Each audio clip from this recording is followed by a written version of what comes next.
Bien, de todo, buenos días.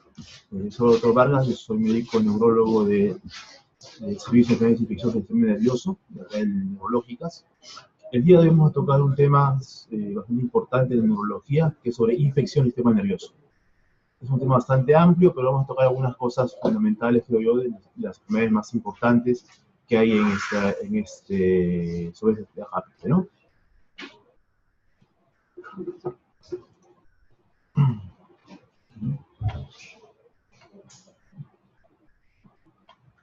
Bien, cuando hablamos de enfermedades infecciosas hablamos de una serie de patologías, una serie de agentes que pueden condicionar esas enfermedades, ¿no? Desde las bacterias, ¿no? Sabemos si eran positivos o negativos, los parásitos, para nosotros la cisticercosis es muy importante en nuestro medio, los virus, los enfermedades periódicas y la micosis. Dentro de la micocosis en relación a los pacientes con VIH-Sida.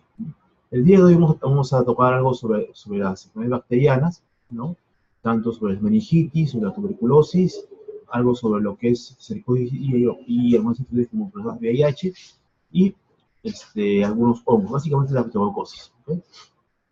Entonces, para comenzar, hablemos algo sobre meningitis bacteriana, ¿no? Habría que definir siempre en los términos, ¿no?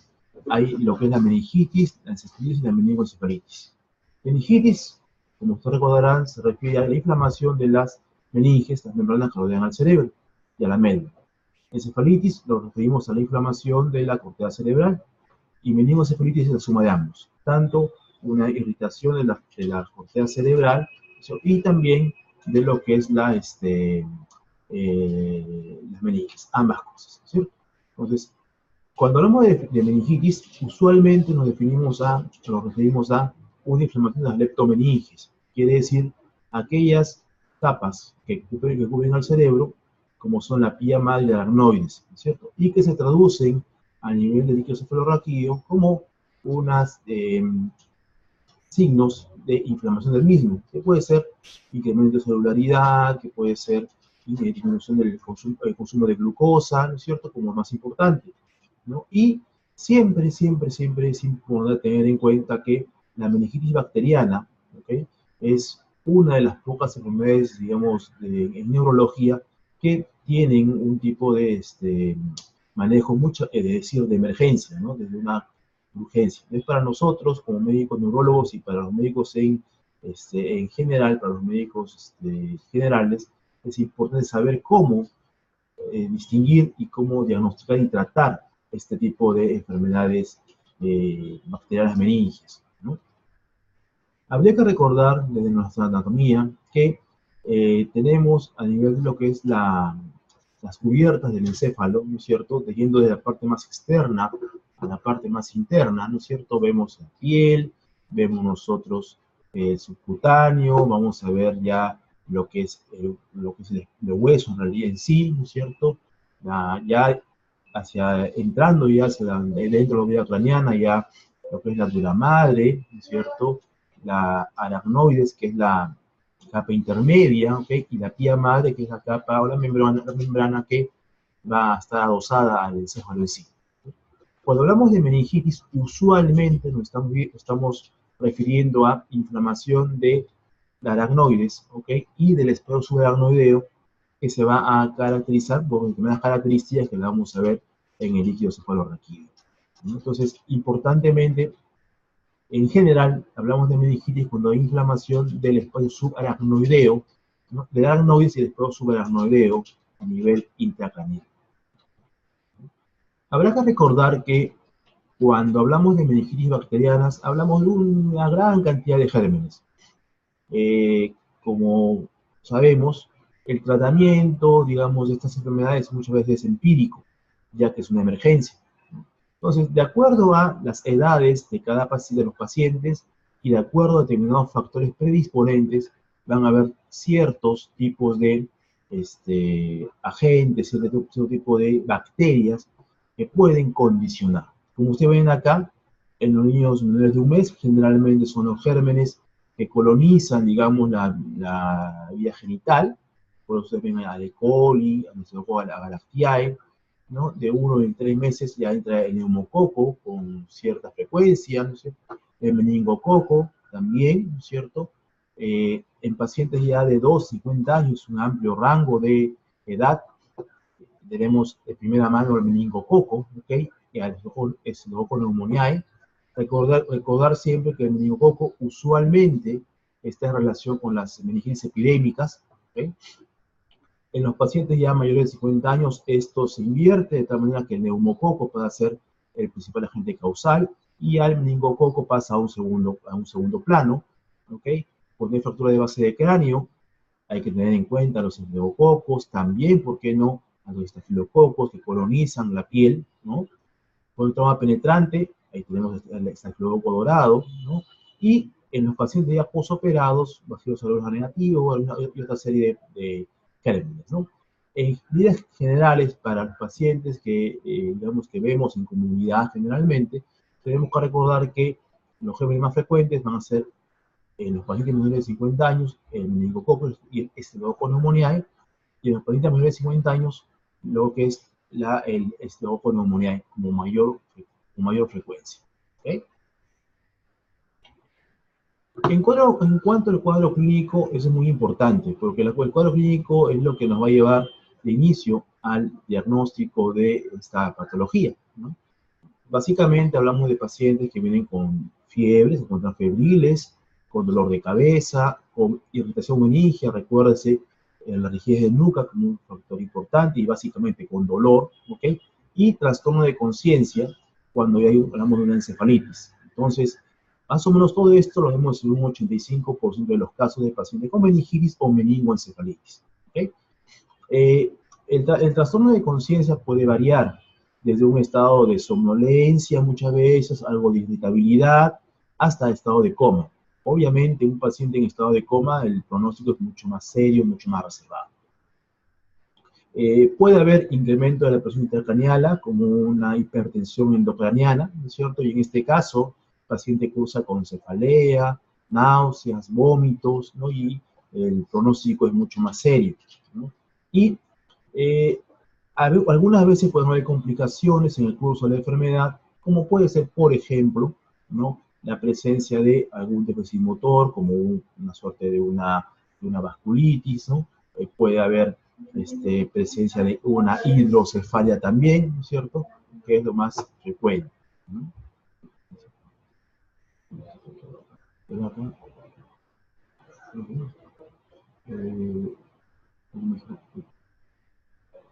En vivo y en directo. En vivo y en directo. Me escucho. William, me escucho.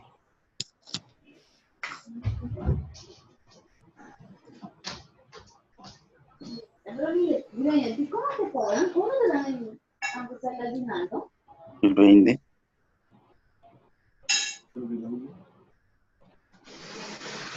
Hola. Me escucho, ¿no?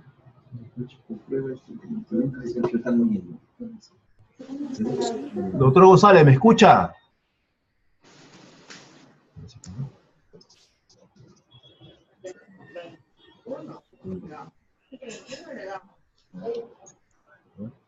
Doctor González, ¿me escucha? No. Debería estar grabando, ¿eh? ¿Ah? Debería estar grabando. Walter. A ver acá. Walter Walter.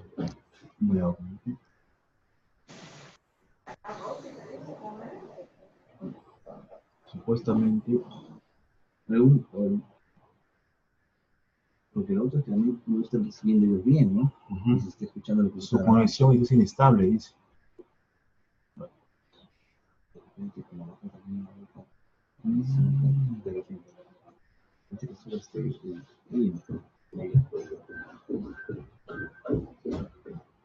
Ha habido preguntas, pero no, parece que no escuchan. ¿Le han dicho? Aquí hay una...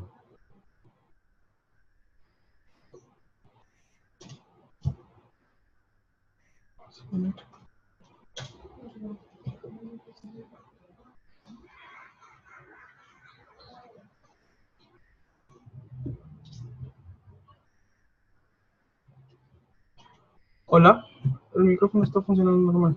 Ya, por no me escuchaban, parece, ¿no?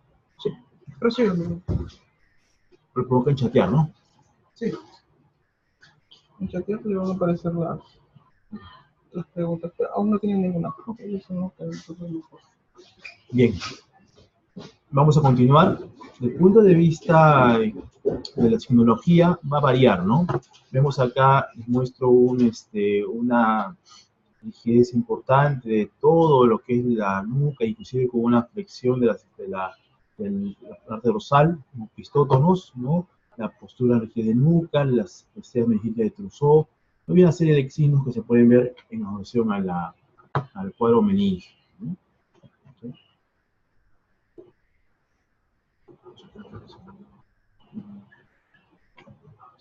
La rigidez de nuca es el signo más importante, básicamente una rigidez de nuca con dolor, ¿no? lo que se va a evidenciar, ¿no? Muchas veces hay que tener en cuenta que en las personas mayores de edad puede haber una cierta confusión, porque el paciente mayor de edad, cuando tiene una artrosis del cuello, puede haber una suerte de rigidez de nuca, pero el tema es que debe ser con dolor, es lo más importante, ¿ok? Recuerden ustedes el signo de Kerr y Brusicki, como ustedes pueden ver ahí, ¿no? Causantes también de dolor por irritación de las meninges, ¿ok? El signo de Kerr, como ustedes pueden ver acá, es un dolor a la flexión del miembro inferior, ¿ok? Y Brusicki un dolor, ¿cómo se llama? Cuando uno flexiona el cuello con flexión de las extremidades, ¿ok? Son signos también de signos meningios, ¿no? Esto es importante. En el diagnóstico de las meningitis bacterianas, el estudio básico es la punción lumbar, el estudio líquido cefalorraquídeo. Muchas veces se le tiene cierto temor, inclusive entre los mismos colegas, ¿no? Porque así pasa. Pero es un examen bastante sencillo, bastante rápido, seguro, ¿ok? Importantísimo para el diagnóstico de meningitis bacteriana. Como lo pueden ver ahí ustedes, es un patrón básicamente en el cual hay pleocitosis, aumento de celularidad, ¿no es cierto? La predominancia de polimorfos nucleares, como ustedes pueden ver acá, con consumo de glucosa, ¿no? Y que muchas veces baja a menos del 40-50% del valor de la sangre. Esto es lo característico en una punción lumbar, en una meningitis bacteriana. Entonces, el cuadro clínico agudo, con una presencia de fiebre, signos meningios, trastorno de conciencia y un líquido con estas características nos lleva a nosotros a el diagnóstico de una meningitis bacteriana aguda, ¿no es cierto? Las imágenes, como ustedes pueden ver acá, son accesorias, simplemente nos ayudan para definir si es que hay un poco de edema cerebral, bueno, si es que hay un poco de captación meningia, ¿no? Pero esto es algo accesorio, algo secundario. Lo básico es el estudio de la punción lumbar en el estadio precoz de la enfermedad para evitar complicaciones, ¿no? Como estas. Pueden haber edema cerebral, puede haber abscesos, ¿no es cierto? Puede haber vasculitis, infartos cerebrales e hidrocefalia. Para evitar esto, básicamente es tener la acuciosidad diagnóstica y hacer los exámenes, especialmente la punción lumbar, en forma precoz y en forma rápida, ¿ok? ¿No? El tratamiento, bueno, obviamente el tratamiento va a ser a base de antibióticos. Podemos usar antibióticos en amplio espectro para manejar bien esto, ¿no? Pero asociado a esto, la respuesta mejora con el uso de corticoides.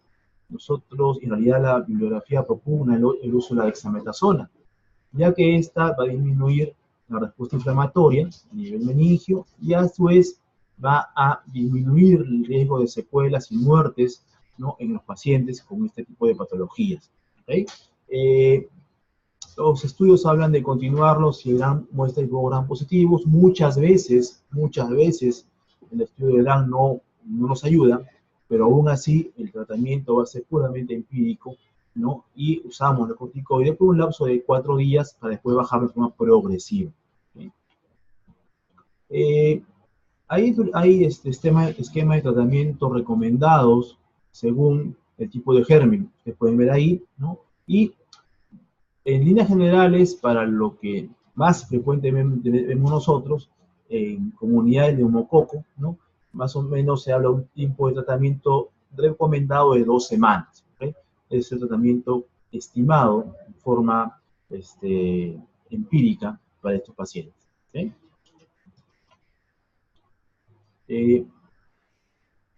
En general, creo que en meningitis bacteriana lo que hay que tener en cuenta es que es una urgencia, hay que saber definir bien la presencia de sinología meningia en relación con un cuadro inflamatorio, con fiebre, trastorno de conciencia, ¿no? No olvidar el estudio de punción lumbar, que es urgentísimo, muy importante, ¿ok? Y eso de ahí nos va a ayudar a hacer el diagnóstico precoz de la enfermedad, ¿ok? Acá, más creo, chatear. Y ¿qué más?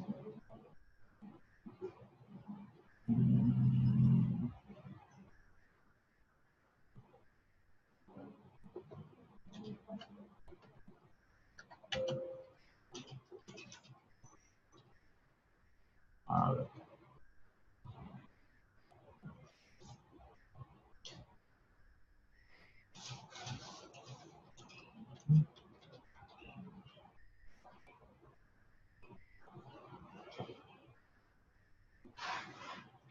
Muchas gracias.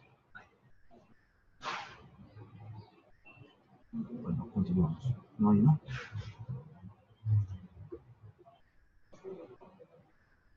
No. Bien. Vamos a hablar un poco sobre neurotuberculosis. La neurotuberculosis a nivel general, lo que más usualmente provoca es... Ahí te levantaron la mano.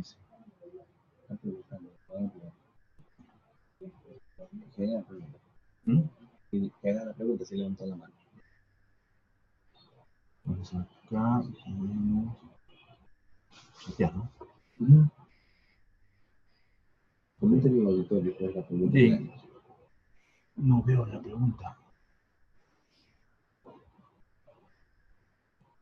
Eri, Momentos helados y perfecto. Buenos días, hospedador.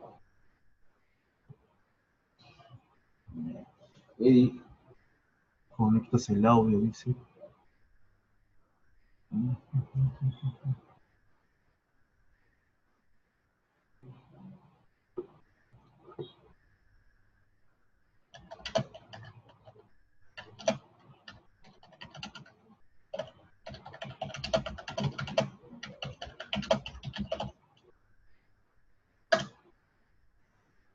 Si hubiese alguna pregunta, me lo deben saber para poder responderla.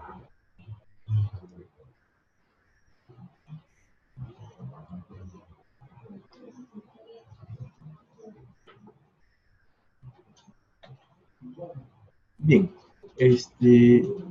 continuando, vamos a hablar ahora de lo que es la meningitis tuberculosa, ¿ok? La tuberculosis a nivel del cerebro, ¿no? Genera un cuadro meningio, que a diferencia de la meningitis bacteriana aguda, esta es más subaguda y muchas veces puede ser crónica, ¿no? Básicamente es dolor de cabeza, pérdida de apetito, fiebre, malestar, náuseas, vómitos, trastornos de conciencia y rigidez de nuca.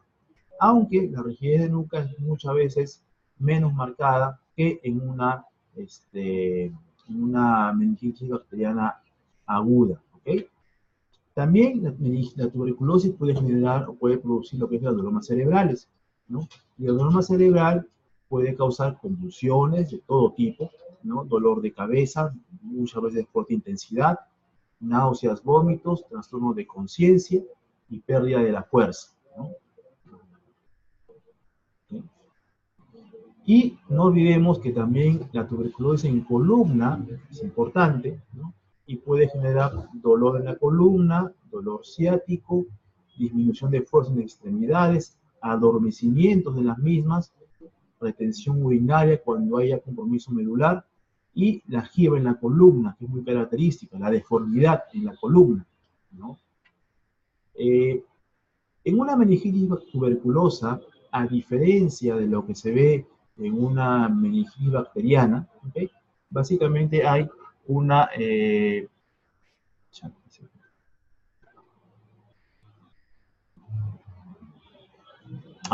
tengo una pregunta, el doctor Aliaga pregunta, Las alteraciones de conducta, como agitación psicomotriz, podrían ser parte del cuadro, simulando un cuadro psiquiátrico inicialmente. Es verdad. En muchos cuadros meningios, ¿no? Si nos referimos a las meningitis bacterianas, por ejemplo, o meningoencefalíticos, pueden ir asociados a trastornos de tipo psiquiátrico, como alteraciones conductuales, ¿no? Y, es más, nos ha pasado muchas veces pacientes que han sido manejados por psiquiatría o derivados de un psiquiatra, y nuevamente vuelven con nosotros porque tienen un cuadro meningio. Por eso, de ahí la importancia de la evaluación siempre, buscar la sinología meningia en estos pacientes. Muy importante. ¿Okay? Agradezco la pregunta, es muy importante esto.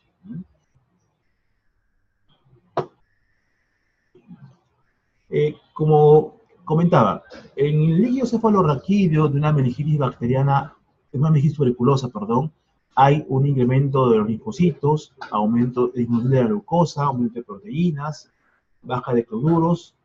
Hay otras pruebas como el ADA, el cultivo y el PCR que nos pueden ayudar. Pero, importantemente, no olvidémonos que hay un incremento de la celularidad de linfocitos con baja de glucosa y incremento de proteínas, fundamentalmente.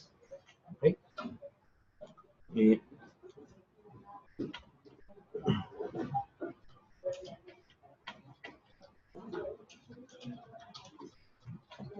Listo. Algunas imágenes para que ustedes puedan ver, simplemente cuando hay una inflamación de la parte basal de las meninges, vemos nosotros acá una hipercaptación de las meninges, ¿ok? Vemos una gran inflamación meningia en asociación a una tuberculosis, con presencia de cierta dilatación de los ventrículos, hidrocefalia, es muy característico esto, ¿no?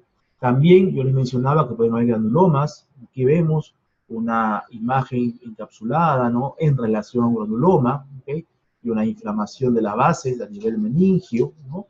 Es una meningoencefalitis tuberculosa asociada a un granuloma, ¿ok? ¿No? Esta es una meningitis complicada ya, con una hidrocefalia, dilatación ventricular, ¿no es cierto? Y un incremento, digamos, de la captación de las meninges, ¿ok? ¿No? Eso de acá ya es un cuadro de tipo espondilocítico, ¿no es cierto? Lo que se denomina un mal de Pot. Vean ustedes cómo la columna se ve alterada, su conformación, y hay absceso a nivel intrarraquídeo, ¿okay? ¿No? En el diagnóstico nos basamos de la epidemiología, fundamentalmente es importante esto, o sea, la historia de un antecedente tuberculoso, si el paciente tuvo tuberculosis, si hay un familiar con tuberculosis, si es que hay una historia de repente, alteraciones en el cambio alimentario, ¿no? La clínica, ¿no? Con todo lo que les he mencionado, la biología como el estudio del líquido cefalorraquídeo es fundamental, y la microbiología, si es que nosotros podemos demostrar la presencia del Mycobacterium tuberculoso. Aunque, igual que en las meningitis bacterianas, no es condición sine qua non, muchas veces, diríamos hasta un, no sé, 70-80%, no se logra demostrar la presencia de este bacilo en el líquido cefalorraquídeo, pero las características de este líquido nos hacen sospechar en esta patología y dar el tratamiento. El tratamiento aquí es muy importante, muchas veces nos ha pasado. Paciente con un cuadro, digamos, tanto de una meningitis bacteriana o de una tuberculosa, con granuloma tuberculoso o mal de Pot, ¿no? El tratamiento es de un año. Variamos un poco en relación al tratamiento que usualmente da el MINSA, que es de 6 meses, es un año. Como les pongo ahí, son 2 meses todos los días de isoniazida, rifampicina, tiazimida, tambutol todos los días, ¿okay? Para después complementarlo con isoniazida, rifampicina por 10 meses todos los días, ¿okay? A esto habría que añadir que en las meningitis tuberculosas está indicado el uso de corticoide para disminuir también la morbilidad y la mortalidad, ¿ok? Y en los cuadros de compromiso, digamos, a nivel de columna con compresión medular también usa el corticoide, ¿ok? Pero lo fundamental es recordar que el tratamiento es por lo menos de un año, ¿ok? Con 2 meses, como se ha indicado acá, todos los días de la primera fase, y 10 meses de isoniazida, rifampicina, o hasta complementar el año de tratamiento, ¿ok? Existen tratamientos estandarizados, bueno, para TBMDR, para TBM, en los cuales usamos las drogas de segunda línea, ¿ok? En los cuales tenemos que incrementar el tratamiento 18 meses, a veces 2 años, de acuerdo a la evolución clínica y también, ¿por qué no? Si encontramos otros cuadros de sensibilidad que nos den positividad para este agente, agente tuberculoso, ¿no? Vamos a cambiar ahora un poco en cuanto a otro tipo de germen, ¿no? Vamos a hablar ahora de parásitos. En nuestro medio, dentro de la parasitosis, la más importante, digamos, es la cisticercosis, ¿no? Que es una enfermedad, como ustedes recordarán, provocada por el estadio larvario de la Taenia solium, ¿okay? ¿No? Que usualmente va a colonizar en el estadio adulto al intestino del ser humano, ¿okay? Y que por contaminación, por exposición de fecal oral de estos huevos, puede uno infectarse y dar pues lo que es la cisticercosis, en este caso cerebral, ¿no? ¿Okay? Hay criterios diagnósticos, simplemente para recordar, desde lo que es la parte clínica, ¿ok? Que es nucleomórfica, depende mucho del número y del número de parásitos, la epidemiología, ¿no? Y todos los demás que están viendo aquí, ¿ok? Asimismo, vamos a ver nosotros de que hay que recordar que la cisticercosis puede afectar al parénquima cerebral, ¿ok? Generando lo que es quistes vesiculares, coloidales, granulomas, y que básicamente se van a demostrar a nivel de lo que es la clínica como crisis convulsivas o cefalea, ¿no? A nivel de espacio aracnoideo, ¿no? Generalmente pueden provocar, de hecho, una aracnoiditis basal y puede llevar hasta una hidrocefalia, ¿okay? A nivel ventricular, los quistes ventriculares se caracterizan porque presentan básicamente un dolor de cabeza crónico y muchas veces fluctuante como el cambio de la posición, ¿okay? Y puede llevar a presencia de una hidrocefalia por obstrucción de los conductos de drenaje líquido-cefalorraquídeo. Solamente para recordar que antiguamente se hacía diagnóstico de cisticercosis cuando se ven placas radiográficas, las calcificaciones a nivel de los músculos, ¿okay? Actualmente ya tenemos una tomografía, vemos que hay zonas calcificadas, ¿okay? Vemos un compromiso a nivel subaracnoideo con una hipointensidad sugestiva de una cisticercosis subaracnoidea, ¿okay? A nivel ya igual acá vemos en resonancia magnética la presencia de quistes, ya en este caso a nivel de lo que es el tronco encefálico, ¿okay? ¿No? Esto de acá para ver las imágenes calcificadas en los músculos, ¿okay? A nivel de la musculatura, ¿no? Esta es una imagen bastante demostrativa. Vemos acá la presencia de quistes, ¿no? Con un escólex en su interior, muchos de ellos, varios, ¿no? Sugestivos a una cisticercosis intraparenquimal. Probablemente este paciente vaya con convulsiones, epilepsia, dolor de cabeza crónico, ¿no es cierto? En relación a la presencia de parásito y a la inflamación del mismo. No solamente hay cisticercosis a nivel cerebral, también hay a nivel de la médula. Hoy vemos acá una imagen de aspecto granulomatoso en la médula. En este paciente puede ir asociado a un cuadro mielítico, ¿okay? Y con compromisos, pues, tanto motor, sensitivo, a nivel de extremidades, ¿no? Los diagnósticos, los criterios diagnósticos son absolutos, mayores, menores y epidemiológicos.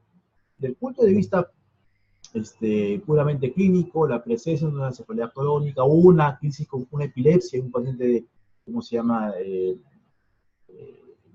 Probablemente que venga de zona de provincia, o una zona de bajo, donde no haya un adecuado saneamiento, nos hace pensar en esta patología, ¿no?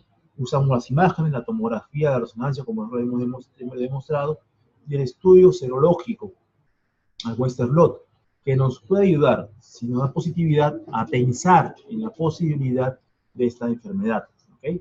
Entonces, siempre en un paciente con historia de una epilepsia tardía, hablamos de por encima de los 18 o 20 años, y que convulsiona, no dejar de pensar en esta patología y derivarlo de repente a neurología para descartar su presencia y su tratamiento posterior, ¿okay? ¿no? El diagnóstico lo hacemos como está ahí, con un criterio absoluto y con la presencia de criterios menores y mayores, ¿no? Las formas para recordar: intraparenquimales, quísticas, coloidales, granulomatosis calcificadas a nivel cerebral, el racemoso y un quiste ventricular, como lo estamos viendo acá. ¿Okay? El tratamiento de esta patología, importantemente, va primero dirigido al tratamiento sintomático. Quiere decir, si el paciente viene a la consulta general usualmente por historia de convulsiones, manejemos las convulsiones. ¿Okay? Si el paciente viene por dolor de cabeza, de repente, después de intensidad, manejemos la cefalea, de repente corticoides, no lo sé. ¿Okay? Y el tratamiento etiológico ya va con los antiparasitarios, como les demuestro ahí. El tiempo es variable de acuerdo al tipo de parasitosis, ¿okay? Y nosotros recomendamos que el paciente sea de preferencia hospitalizado para darle un tratamiento y un seguimiento, ya que estos pacientes con el tratamiento que nosotros le damos con el antiparasitario, en cualquier momento pueden convulsionar y pueden, ¿por qué no?, complicar el tema del tratamiento y el pronóstico de estos pacientes. ¿Okay? No olvidemos que primariamente el tratamiento va a ser sintomático y después ya, con calma, haremos un tratamiento etiológico con el antiparasitario para, digamos, actuar sobre el parásito. ¿Okay? Un punto importante, y ahora actualmente ya que lo vemos muy frecuentemente, es las complicaciones del VIH, ¿no? Es un mundo bastante amplio hablar de complicaciones del VIH, solamente voy a hablar de algunas pocas, ¿no? Recordemos que el VIH y las enfermedades neurológicas pueden presentarse en cualquier estado de la enfermedad. ¿Okay? Ustedes ven acá, por ejemplo, meningitis agudas, meningitis crónicas, y hay en la etapa de SIDA, infecciones oportunistas, lo más frecuente que nosotros vemos en nuestro medio, toxoplasmosis, criptococosis, tuberculosis, ¿ok? Y a los cuadros asociados a complicaciones puras por el VIH-Sida, como son las demencias, amilopatías, cuadros no que se ven ya en relación tanto al virus de VIH como al tratamiento antirretroviral, ¿no? Vuelvo a repetir, ahora vamos a hablar solamente de algunas infecciones oportunistas que son las más frecuentes y las más importantes de descartar, ¿no? Recordemos que la presencia de las infecciones oportunistas va en relación a la inmunodepresión. ¿Okay? Entonces vemos acá, por ejemplo, que entre un nivel de CD4 de 100 a 200 aparece pues la toxoplasmosis, la criptococosis, y con un CD4 un poquito mayor, entre 200 a 300, la tuberculosis, ¿okay? Que son las más importantes infecciones oportunistas que vemos en nuestro medio. ¿Okay? Vamos a ver un poquito de la toxoplasmosis, ¿no? Este es un protozoario intracelular obligado, ¿no? Que aquí vemos acá, está dentro de las células, ¿okay? Y acá también, ¿cierto? Ya en los estadios evolutivos, ¿no? Que básicamente a nivel del sistema nervioso va a generar encefalitis, que se caracteriza por la presencia de somnolencia, confusión, estupor, coma, de acuerdo al estado evolutivo del paciente. Característicamente hay lesiones ocupantes de espacio, ¿no? Y eso de ahí se va a caracterizar por la presencia de un cuadro de criterio motor, puede haber paresias, ¿por qué no? Movimientos involuntarios, como la corea, lo vemos acá, ¿okay? Alteraciones visuales, parálisis de nervios craneales, dependiendo de la ubicación de este parásito, ¿okay? Dolor de cabeza es muy frecuente, fiebre es poco frecuente, pero está bien escrito, y las convulsiones, si este granuloma con toxoplasma es bien cortical. Usualmente son subcorticales, pero ¿por qué no? Pueden haber corticales también y dar convulsión. ¿Okay? El diagnóstico básicamente es basado en la sospecha clínica. Paciente con historia de inmunosupresión VIH con una lesión ocupante de espacio nos obliga a descartar la presencia de esta toxoplasmosis. ¿Okay? El líquido cefalorraquídeo no ayuda mucho, ¿no? Pero en algunos casos se puede ver discreta disminución de la glucosa, pero no es la regla. En líneas generales, el líquido no es de mucha ayuda. ¿Okay?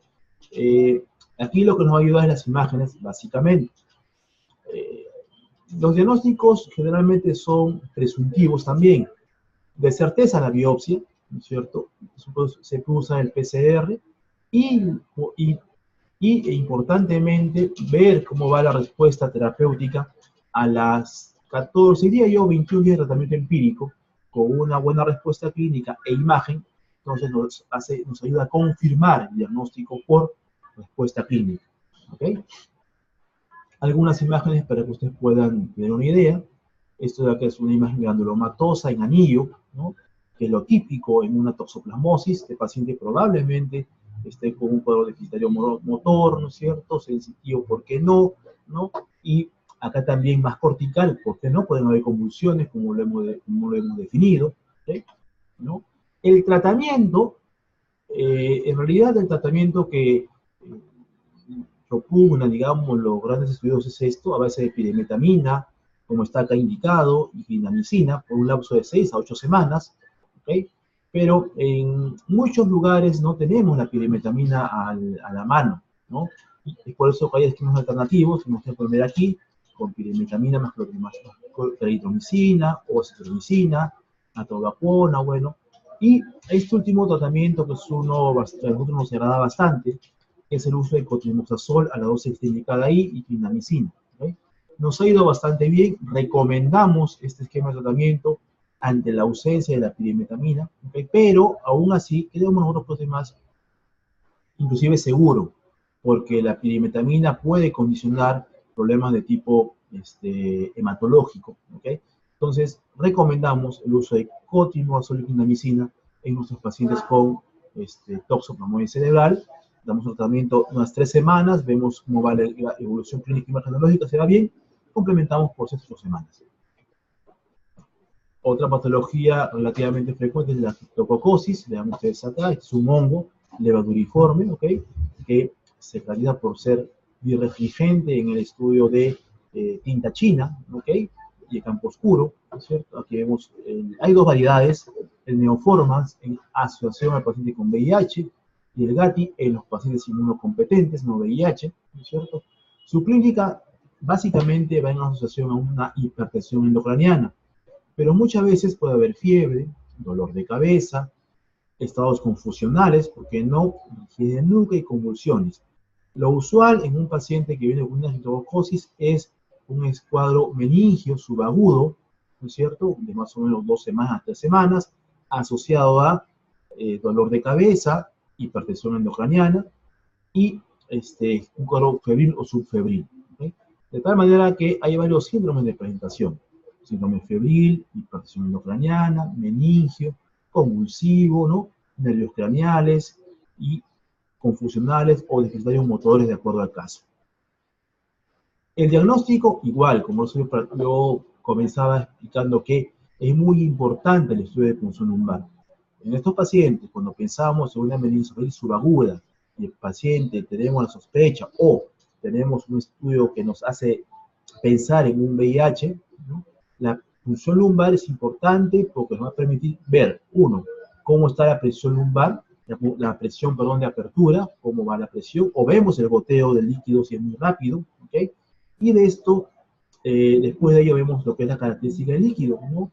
Un líquido, muchas veces puede ser hasta algo amarillento, algunos libros lo refieren hasta blanquecinos, en estados muy avanzados, ¿no? Y ahí en el estudio citoquímico puede haber consumo de glucosa y vemos nosotros la presencia del hongo en el estudio de China, ¿no? Por ejemplo, en casos con SIDA, hasta un 70-90% de los casos es bastante frecuente y ya nos obliga a hacer un tratamiento.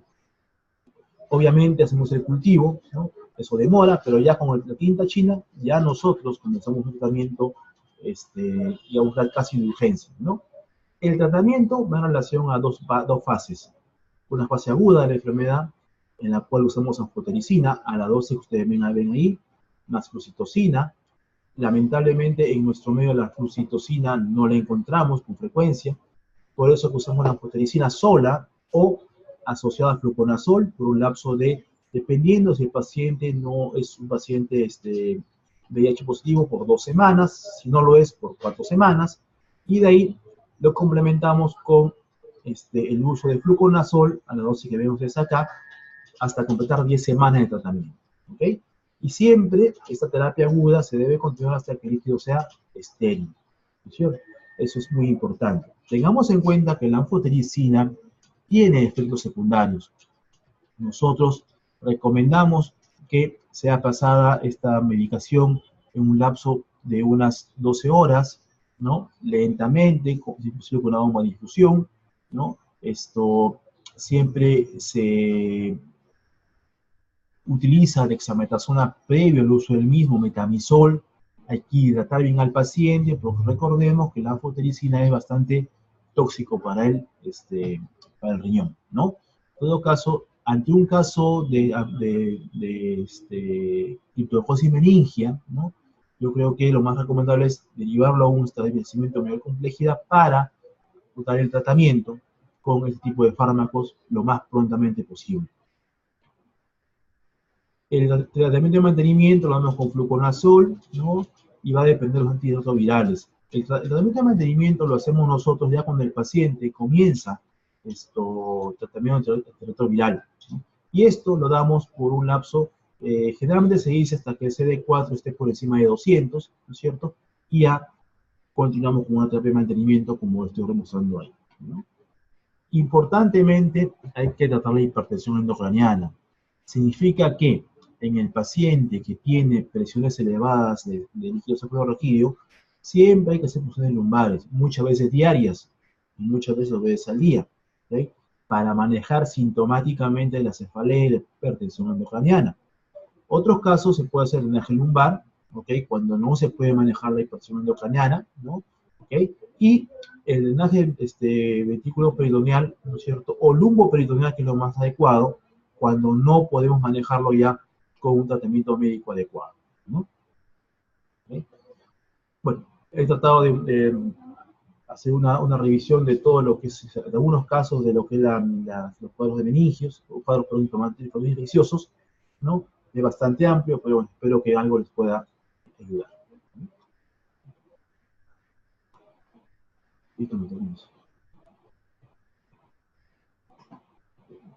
¿Alguna pregunta? Si tuviesen alguna pregunta, estamos a disposición.